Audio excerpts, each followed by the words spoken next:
Hi there. Thank you guys all so much for joining us tonight. I am Jennifer Maloney Prezioso, and we're so glad to have you join us for our behind the scenes pre-preview. We've been working really hard to try and figure out something that can let you have some insight into what it is like to work in the production arena. I want to introduce you to Jay Mitch. He's the founder of Gravity Assist, which is a full service education concierge organization, and it creates custom programs for students and families in schools. Jay, do you want to say a few words? Sure, I would love to. Hello, everyone. My name is Jay. We are a group of really wonderful teachers and educators that want the best for students. We've been doing this for 20 years, and this program that Jennifer's cooked up is actually really quite amazing, and we're really pumped to share it with you. So from our standpoint, we think we think every student should take this course, but ultimately, yeah, Jennifer, take it away and enjoy, everyone. Great. Thanks, Jay. Well, what I really want to just start is tell you what inspired me to want to create this course with Jay and with Gravity Assist is, during the pandemic, I was doing some work with Jay. He had hired a number of people who were experts in their particular field, and my field is entertainment, but we were also doing some work with some students who just needed basic help. So when we were working with these young people, I was working with this young girl. She was 11 years old, 5th grade, and she was reading at like a 2nd grade level. And I really wanted to find out what she was interested in. And the two things she really cared about was hairstyling, because she wanted to be a hairdresser, and Taraji P. Henson. That's who she loved. And so we were reading articles about those two things. That's what we would do, just so that it didn't feel like work to her. And as she was getting more comfortable and becoming a better reader, one day we were talking about Taraji's new hairline products. And I said to her, I said, oh, maybe you'll want to be like a hairdresser on a set, like a hairstylist on a TV show or in a film. And her, her jaw dropped open. She said, I didn't know that was a job. And I remember thinking, she lives right in the middle of LA, in the film capital of the world, and didn't know that that was something she could do. And I thought, how do we allow people to see all the different jobs and all the different careers that are possible in this business and give them access to it and make things just a little bit easier for them? And it also reminded me of when I was in high school, and when you're applying to colleges, there's this kind of drop down menu that includes like 25 different jobs, and they're very basic. It might be just one title. It might be in medical field, or it might be in the entertainment business. And what you don't realize at the time is that there are thousands of jobs behind that. And it's, how do you know what you want to go study? How do you know if you really need to go to school? All of those questions. And that's part of what made us design Behind the Scenes. It was a real goal of ours to expose people to how you can get into this business, or how do you build a career. And, it really came from a passion for me in loving school and wanting to then figure out ways to share that with other young people. I started performing at a very young age. Like, that was my passion. Like, I loved dancing, and I got my first paycheck at 9 years old from the Boston Ballet when I was in the Nutcracker. And that was very formative to me. Like, it was a huge opportunity, and it was something I loved, but I only knew that side of it. And I was acting and singing, and I loved all of that, but I did not know everything that existed on the other side. Like, I just wasn't exposed to it, and I didn't have any connections. I had no way in the door. And so when I look at that, when I think about that kind of that drop down menu of all the jobs that exist that people just don't even know about, I thought this course could be really useful. Like, maybe somebody really loves to like carpentry, and they also really are fascinated with the magic of movie making and don't know that like a set designer might be a great job for them, or an art director. And I just want to give people exposure to say, these are the opportunities we can look at. So I'm going to tell you a little bit about myself. It's a little, just about how my career worked, because hopefully you could get maybe nuggets about ways and the journey works sometimes. And I think sometimes we only see the end of it, which looks very successful and very easy, and that we kind of land with, oh, that person did this and they're a big time whatever. but how they get there is actually how, the work that we do. And even starting, at 8th grade, like what decisions you make about what you might want to do and all the different things you might want to explore, become a real part of where your decisions are. I actually loved school. Like a lot of people be like, oh, I hated school, so I did this. And I didn't. I loved school. I was a good student, and I was performing. And like I said, I started with dance, but then I was in a choir that did a lot of international music. And so we performed regularly at the State House in Massachusetts, and we performed at the Kennedy Center. And all of those things, I just felt like it started to like show me how much I loved just being in that world, whether it was a theater or being on a stage or any of that. And just being around the people who were that creative, like I just knew that that was my world. But because I was a good student, I was very lucky to have like the support of my parents, like, who were like, let's go, figure out what you want to do and you'll be great at whatever you do. But, teachers who were like, you're great at math, you shouldn't go into performing, or they just thought there was a better job. And I wish I had the skill set to say, well, I could be a really successful line producer, or I could be this or that. I just didn't even know what those, even though I was really interested in it and watched credits, I didn't know what all those jobs meant or what they could be to even have the argument about it. And so, when I was deciding where to go to school, when I was getting in different colleges, I really felt like for me, the right choice was NYU, because it was in New York City. And I think that's a really personal decision for people about where they want to be in the world. If they want to be in the country or in the city, or if they want to be at a big school or a small school, or not go to school at all, and how that works. And and for me, it was, I wanted to go to New York because I knew I was going to be paying, I needed a scholarship, and I knew I was going to be paying for school, and needed a lot of assistance. And I thought better for me to get to New York sooner so I could get dirty quicker and get into the business and start earning my keep there. And so when I went to NYU, that's when I really began to see how much I loved directing and producing and writing and all those elements that were, I'm going to share my screen for a second, just so you can see a little piece of some of the slides that I had put together. But just, it's where I knew that I was, it's when I started to realize just how many other ways I could be creative other than just in on the stage. And it was so important to me because I realized that that creating was really inside of me, that was what I wanted to do. I'm going to go back for a second because that's not important. And, I'll show you some slides afterwards because I feel like it's distracting. And so while I was in school, I also was trying to figure out how I could just learn more. Like I just knew that I needed to learn as much as I could, as quickly as I could, so I could get my feet wet. And I got an internship with this company at the time called Johnson Lift Casting.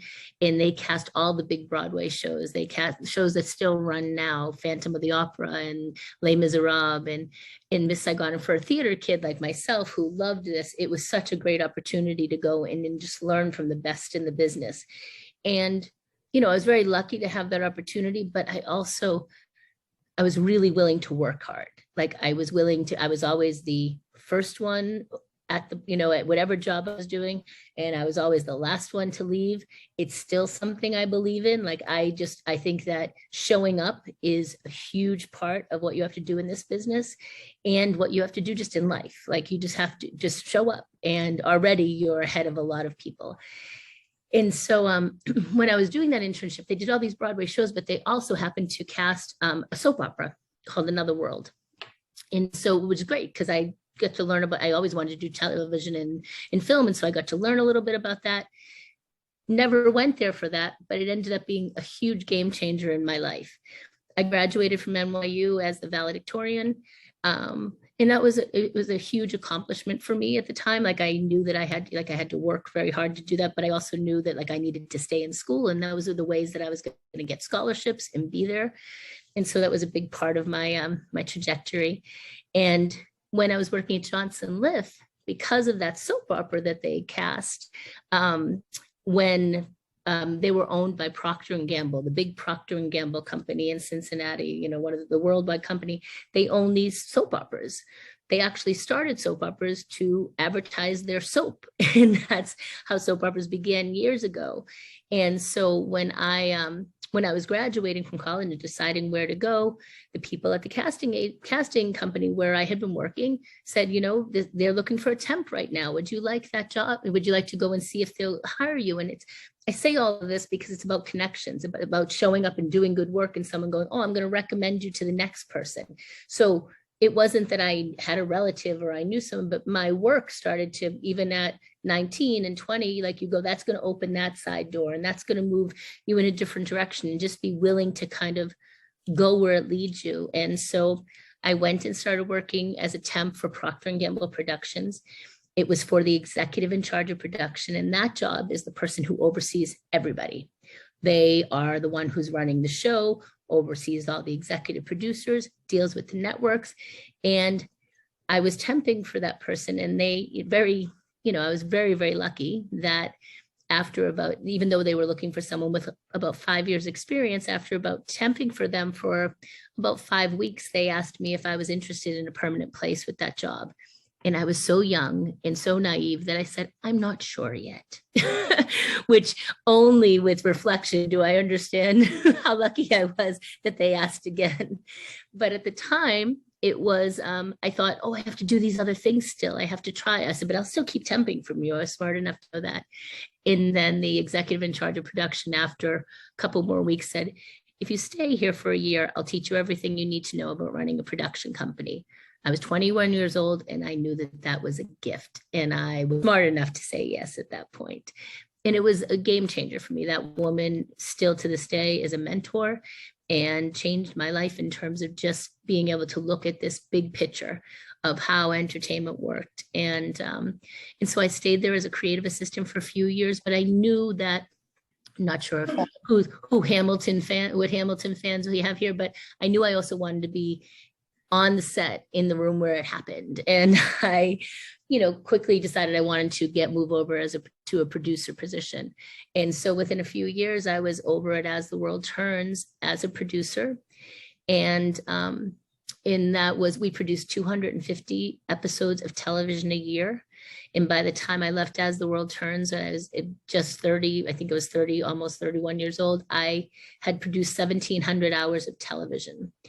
And it was such a gift. It was a factory. That's where Joe and I met each other, who's on the call right now. And it was hard. I mean, it's hard work. We worked 5 days a week. There was no breaks. It's not like a lot of times people think, oh, you do 2 months or this. We didn't. we got off usually at Christmas time. And, we didn't work the weekends, but we worked round all year round. And it was, I say that because it was such a good training ground. And it was also an opportunity for me as in my 20s, that I was working and I had an income. And so I started a nonprofit theater company at the same time. So I got to pursue both my love of television and theater all at the same time. And every one of those things, and the reason I think they're all important in the story of how we get to behind the scenes and what we're trying to do, is that each one of those things made me more prepared to do the next job I was doing, to have the next opportunity. And while I was at As the World Turns, we were really lucky. My producing team, we won 2 Emmy Awards. And with that, it was a very small team of producers. It was a huge team that we had there, and every single person was a part of putting that show on. But the producing team was quite small. We had an exec producer and 4 producers. And so I really had my hands on. And it's where I also learned, I was the producer in charge of continuity. And it was a perfect job for me. But let me tell you, I had no idea before I started that job what that actually even meant, in that it was a perfect job for my particular brain. I loved organization and I loved math and I loved all the, the back and forth stuff. And the continuity producer kept track of everything that happened before and everything that was coming. And it was designed for me, but I didn't even know it was a job until I was actually found it and was able to do it. And so while I was doing all of that, I actually produced my first commercial off-Broadway show, a little musical called I Love You Because. And I did my first Broadway show, Cheetah Rivera, The Dancer's Life. And when I went into the room, I realized I was offered the opportunity to work in Broadway, even though I was very young. And when I first walked into the first rehearsal, I was probably about 30 to 35 years younger than all of the very white 70-year-old men in that room. It was not a room that really had much diversity in terms of age, race, gender, anything. And I got to go into that room because I came with this experience in television, and I would never have gotten into that room if I had only done theater, which is really kind of seems crazy, but it was because I had these accolades in one area that I was allowed to go into the other area. And that, I say that because I think it's just important sometimes how perception, even I'm not sure that it made me any better at my job. I certainly had a lot of experience, but it was why I was allowed to go do that job. And so I started producing, I produced my first those two shows while I was still in television. And then I realized I had to move fully into theater. And that's when I left television and produced Legally Blonde on Broadway and Spring Awakening on Broadway, both in the same year. And which was when I had moved in fully into that arena. And then I produced Rock of Ages and Green Day's American Idiot, all of which were just tremendous shows. And I was really lucky with Spring Awakening, which seemed like the hardest of all the shows. That's where I won my first Tony Award. And I was able to really make a mark in theater and gave me opportunities to open more doors. And so it should never be about winning awards. Like, that's not why we should do it, because we love it's what we love to do. But I will say that those awards have helped me to get to the next thing that I love, because people will hear that and go, oh, she's an expert in that arena, or she's had this success. And so they mean something usually more about what your next passion is, or what the next thing you want to pursue in the entertainment business might be. So I've been doing Broadway for quite some time now. I'm the lead producer on the musical of Beaches, which was a movie in the 1980s. And that was the first one that I'll be the lead producer on, because I went and got the rights from the woman who wrote the book and the movie. And we were supposed to open right before COVID over in London. And we will be opening it about the next year or so.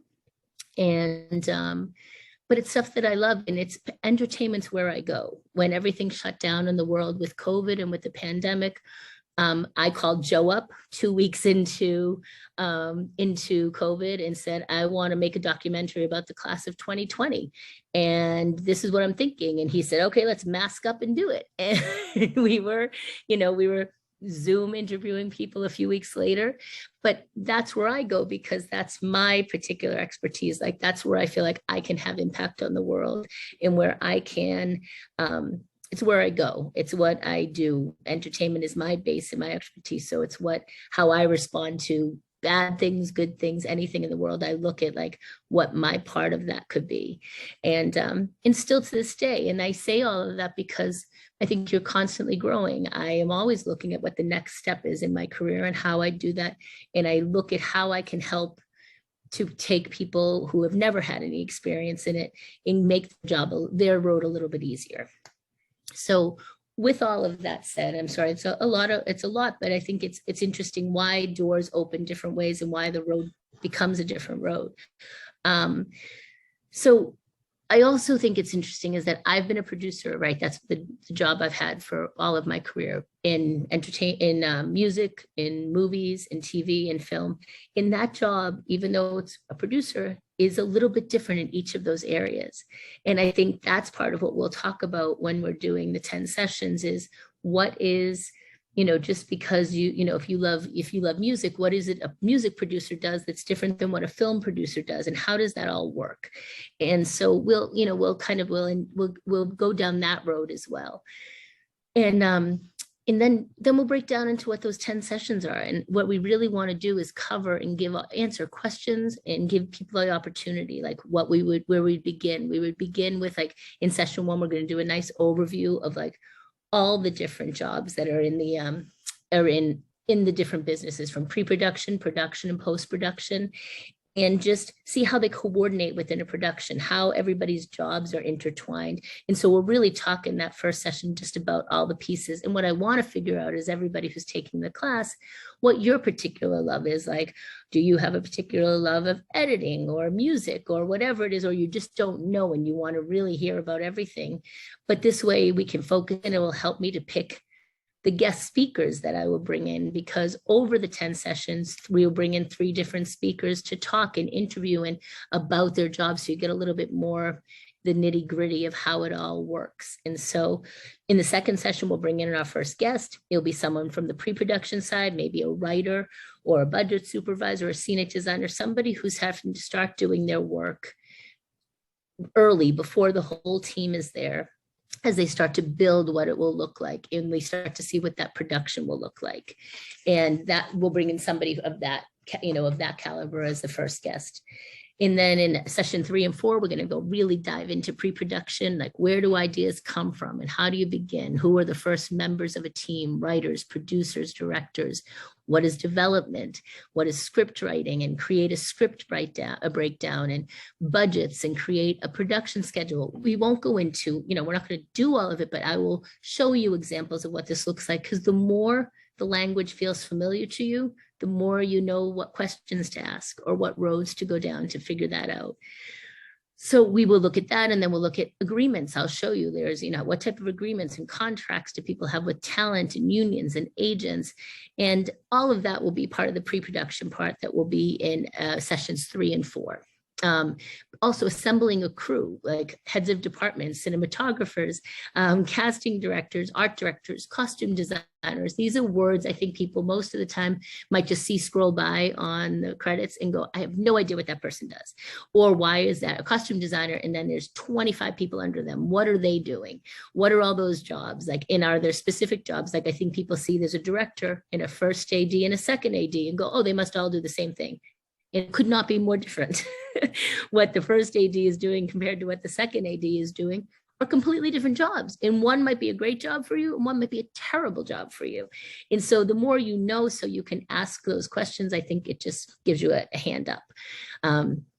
So that will all be in those first and the 3rd and 4th session. In the 5th session, we'll bring in our second guest, someone from production, such as a cinematographer or a lighting designer or a sound designer. And, and I will bring in industry leaders who are colleagues of mine. For example, somebody like Joe. Joe has won 15 Emmy Awards. He's shot the opening ceremonies of the Olympics of over how many have you shot, Joe? Done 14 games. 14 games. He shoots the Super Bowl halftime shows. He's a regular the regular cameraman, from David Letterman to Stephen Colbert to John Oliver. To get that insight from somebody, to have those, to be able to sit and ask questions and for us to have a dialogue, that access I know is really, really special. And it just gives you an opportunity to know a little bit more and one more way in, right? And so that would be in our guest number 2, session 5. See, I'm producing it as a show now. And then in session 6 and 7 is when we move into production. And that's an overview of the different departments and positions on the set. What do they do, from the director, producer, cinematographer, script supervisor, prop master, hair and makeup and costume department. Explore how a day on the set works with each department, from scheduling and lighting and sound and grips. And then we'll cover all the different paperwork and programs, from call sheets to storyboards, all of this stuff, which can sound completely foreign to you right now. Like if you've never had to dive into it, but I just want to make it all like words, and very accessible. And if it's something of interest to you, we can dive further into it. And then in session 8, we'll bring in the 3rd guest, which would be someone from post-production, which would be either an editor or a music supervisor, and also I'm going to give a little assignment. This will be the one chance where we're going to do something together that will get you your first opportunity to make a connection, other than myself and the people I'm bringing in, into an area that's of interest to you. And then in sessions 9 and 10, we're going to talk about post-production, editing, the rough cut, the picture lock, music, sound mixes, visual effects, color corrections, and distribution. And we'll really tie that all up with a nice recap of everything we've learned together. it really will, we will have a thorough 10 sessions that when you leave here, you will have a real knowledge of what what production looks like, and also what enough to know what questions to ask as you keep moving forward, if it's something that's of interest to you. You know, I think it's really, for me, I can't promise you that, like, if you take this masterclass that you're going to have the career you always wanted, because who knows what that is. It might change for you as you go through high school or as you make new decisions. But what I will promise is that if you take this course, your road will be simpler, it'll be clearer, it'll just be a little easier, because you will have insight that you might not have had. It's insight I didn't have. I would have been very excited to have those opportunities to just know those little pieces of information. And it just gives you some more tools in your tool belt. And so that's what we would try to do with this. And, you know, and just also talk about what it takes, the perseverance and grit, and also being kind. Like, that's really important to me. I remember very early on in my career as a young 21, you know, something, people saying to me, well, you're going to have to be, you know, really rough and tough, and, you know, you have to, can't be nice. And I remember saying, even at that age, I said, that's of no interest to me. I really, like, I won't do that. If it takes me a little longer or it's going to be a little harder, that's okay, because I just don't want to change who I think I am. And I think, you know, I feel very confident to say I haven't. And it's important to me, but the people I work with, the people I do business with, that they all match that, and that they have the same type of grounded ethics. It's important just to stay true to who you are. And so, you know, so that's really what we talk about. And I think with all of that, I know that's a lot of information, but I would love to just open it up to you, you know, specifically to Sean and Victoria. Like, are there things, you know, first of all, if you have any questions, and then also, are there things that you're particularly interested in that make you think you might be interested in the entertainment industry? I'd just love to know what that is.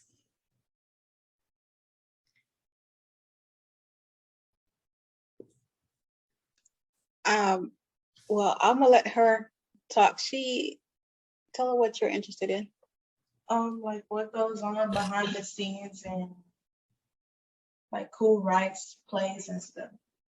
Excellent. Those are great places to start. Well, that's it. And that's what I think hopefully we will capture as we, you know, if you join us, we'll go through that, is what actually happens, what actually, and how those processes work, you know, getting writers in so they can say, well, this is how I write. This is how I'm inspired to write a screenplay or a play or a TV show, whichever road that goes down. But that's what we would do with those opportunities. So, but that's great. Do you get any opportunities to do any of that stuff in school? Yes, but I choose not to do it. Oh, okay. And is it, and do you hope to try to get to do it in the next, like as you move into high school? Maybe. Got it. Well, sometimes it's easier to do it with like a group of people you don't know, and also figure out what the next steps are. So we're just so glad that you're here and kind of exploring it with us. I guess my question is, as a parent, is not knowing too much about the entertainment business. I can't direct her, so to sort of say, okay, this would be a good field for you to have some type of stable income. Right. Yeah. Right. Well, I think that's really important. And that's part of why we want to offer this. You know, Jay and I have spent this time putting this together, is that there are so many opportunities for careers. Like, it's not a hobby. Like, people on this call right now have all made their living and make good money and have had lifelong careers in the business. And so I think it's just about finding out how you do that. And I think a lot of times there's this idea that the arts are just this, you know, oh, it's a hobby, it's a this, and it's not easy and it's hard, but there's ways to make sure that you align yourself and can find a way to move through and build a career there. Probably because she doesn't know, and neither do I, that much about where she can go. I know she's very, she likes to make things, whether it's makeup or fingernail polish or just different things that she can sit down and make and create versus, to me, writing. Uh-huh. Yeah. Well, it sounds like it's all very artistic, but that's also like Yeah. sometimes I think just in general, also like when you say like writing might be the only area you might know about right now, right? Or the one you go, okay, I know that and I know this. And then as you start to discover the different things that are in production, you might go like, well, I love writing, but I also might really want to be a director because I love putting those words and making them come to life. And so as you kind of as you kind of go down the road, you may figure out, and or you love, if you love the actual, like you said, making actually physically making things, maybe it's a part of a prop department, or that's where it's, you really can look at what the things you love to do day to day and how that can translate into careers, or just wait, what is the road to take if that's what you want to do, or how do you get access to people who are doing that particular job. And that's what we want to make sure to provide. Okay. Jay, is there anything you wanted to ask or say? Yeah, to add to that, even just when it comes to be like with props, and even Joe can agree with this, like there's a lot of times they're more important than the actors, or because if it doesn't look real and the props aren't real and it doesn't feel real, then it doesn't matter how good the shot is or how the director is. So there's plenty of talent that goes into the creation of this stuff that's all around the people. And like even Jen says, there's even when you get in on a set, you might gravitate towards something else. And even with the writing or whatever, I think it's just a really, if you see credits on movies or even TV shows, they last upwards of 10 minutes. Like there's 10 minutes of people going down the screen, and each person is very integral to to make that movie. So I think you're in a great place if you're this young thinking about the entertainment industry, because you can kind of craft your academics and your talents and your extracurriculars and all towards that. And it doesn't have to look like anything you've seen in school. You can easily create this yourself on your own too, with a good group. So yeah, no, Jen, we're huge fans. So we love the entertainment industry for just sheer entertainment, but we also like creating as well. I think that's kind of where you're headed.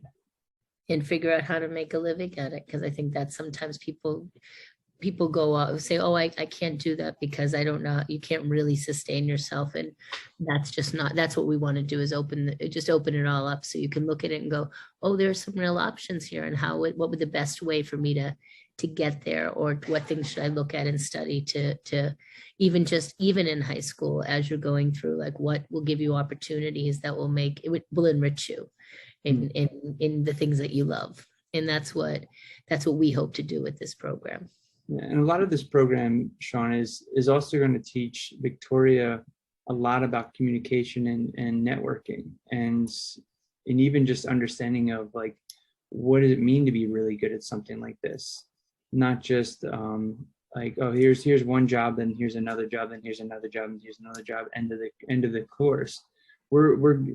Jennifer's really great at helping mentor young women, especially, to really light that fire and really get their act together, if you can say that is, or even just like push themselves a little bit more. So this course is definitely more than just an explanation of what's happening behind the scenes, but it's going to help build people skills and all those little things, that even advocating for yourself or having some confidence in your talents. Those are all things Jennifer's really phenomenal at bringing out. Thank you, Jay. No, we just hope that we can share it. We feel like there's a lot of information that people could use, and that's what we hope to provide. So we're really glad you came tonight and got the chance to just chat with you, and we're happy to answer any questions as we go forward too. And Jay will send an email out to everybody after we're done and just give some more details. And again, we're happy to get on a Zoom and answer questions about what we're doing. And that's the other thing we do. It's what Jay's company is so great at, is customizing. You know, if it's a small group and everyone in the group is really interested in, let's say, writing, I could go, okay, well, we're going to spend 3 sessions just on writing. We'll condense some of the other things because it's really based on what your passions are. But we still want to look at all those other things because, as you heard from, my trajectory, like this one little piece takes us to another idea and it gets you exposure to something you didn't even know you loved, and still within the same realm. So we hope to give you that opportunity as well. Okay. But we thank you so much for taking time in your evening and spending it with us. And again, happy to answer any questions you have like once you get off and you go, oh, I forgot to ask this, please reach out to us. You have our emails and we'll be happy to kind of talk through anything that is of concern or questions for you, both Sean and Victoria separately. Okay, thank you so much. I guess my one last question is, realistically, we're here in Texas. So versus the opportunities here in Texas, would it be better for her in like LA or New York as far as opportunities? I mean, certainly those, the business of Broadway is in New York, and the movie industry is, based in LA, but has, life in New York. But I think that there are opportunities, especially in Texas and Houston, like for a company I'm working with, like they're doing some major events like in Austin and other places in Texas in the next few months. Like there's so many opportunities, especially as a young person, to get your hands wet and maybe get a couple of jobs or things that you get to do that you might not have the opportunity to do in a bigger pond. So I wouldn't say, I think there's a lot of opportunities, especially at the high school level, to do within like the range of where you are, like in the Houston area. And we can look at that too, like going, okay, what is the outreach, or what does an internship look like? If that was, if you were to do either a remote internship or maybe something, what are in-person things that can be done? But I don't think you have to be in those cities right away. I think if you ultimately want a long career in those businesses, New York and LA are where you're probably going to be at some point. But Atlanta has some of the best television studios and film studios in the world right now. North Carolina has its own. So it doesn't mean you have to be in a major city. Like there's areas of the country, Toronto is like, half of the filming that you see is shot up in Toronto. So there's ways to be a part of it if you're not a fan of those big places, where you can still be a major part of the business. And those are choices about preference and what you love and what you want. And those are things we'll talk about too, just going, do you like to be around, do you like a big city or do you like a smaller city? Or what is it that you think you want to explore and how to fit that in? So I hope that answers your question, that you don't have to be there, but I think at some point, a lot of times people will go through there, but there's, I think, a lot of opportunities where you are that we would look at too, as you're in your, going through high school. And now with everything being online, Sean and Victoria, who knows where it's going to be in 10 years when Victoria gets out of high school, 8 years or whatever. And everything, even editing, is you just send files across networks. When you're sharing scripts and writing teams are all over the world now. So there's not a mandatory thing that says you have to be there. And the commercial industry and the television industry in Houston is quite strong. There's plenty of opportunities to go to University of Texas or to Rice or to SMU, or any of the colleges will have really good theater departments you can work with, and TV production departments you can work with at the universities close by. Or you can go to Los Angeles, which is where most of the productions happen. Or you can go to New York or Atlanta, or you can get your feet wet in Southern Florida. So really, it depends more or less on where the path is going to lead and those choices you make along the way. And then ultimately, but if you want theater, New York and London, where it's at usually. But I will say, like right now, my production I'm working on, I'm in between Boston and New York. My writer's out in Pebble Beach, California. My producing partner's in London. I have producing partners in Australia. We all make it work. We made it work through COVID. Like when we get into production, we have to be back in the room together. But we write songs across the country together. We do all of it.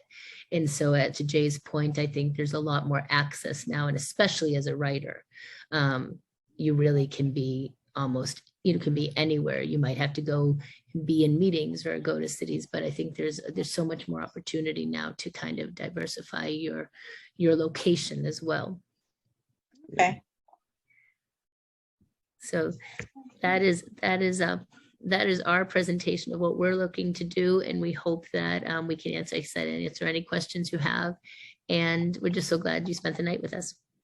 All right. Well, thank you so much. Thank you, guys. We'll talk